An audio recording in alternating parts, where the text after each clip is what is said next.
Viewers কেমন আছেন সবাই? আশা করছি সবাই ভালো আছেন। আলহামদুলিল্লাহ আমিও ভালো আছি। মাঝে মাঝে ভাবি যে ব্লগ ভিডিও করব, কিন্তু আসলে করা হয় না। আর আমি অত বেশি ভালো ভিডিও এই জন্য করা হয় না আর কি। তো আজকে একটু ট্রাই করলাম, সবাই জানাবেন যে কেমন হয়েছে। তো সকাল থেকে ভিডিওটা শুরু করলাম। সকালবেলা একটু লেবু পানি খাই আর কি আমি।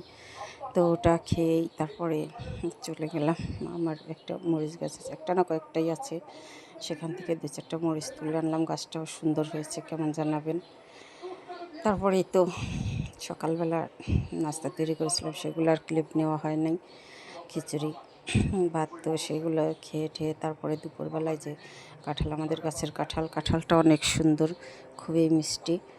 তো সে কাঁঠালটা খেয়ে নিলাম। তারপরে যে বাচ্চারা, এর মধ্যে বাচ্চাদের স্কুলে দিয়ে আসা হয়েছে, যে বাচ্চারা আবার এখন স্কুল থেকে এসে বাচ্চারা খেতে বসেছে। এখন প্রায় বিকেল হয়ে গেছে। তারপর কয়েকটা কাঁঠালের বিচি ভেজেছিলাম, সেগুলো আবার এই যে ছাড়িয়ে নিলাম সুন্দর করে আলাদা করে। তারপরে সন্ধ্যার সময় যে চা, সাধারণত দুধ চা আমি খুব একটা খাই না, তাও সেদিন গায়ের দুধের চা ছিল আর কি, গায়ের দুধ ছিল। তো ভাবলাম যে গায়ের দুধের চা তো খেতে খুবই মজা, তাই গায়ের দুধের চাটা বানালাম।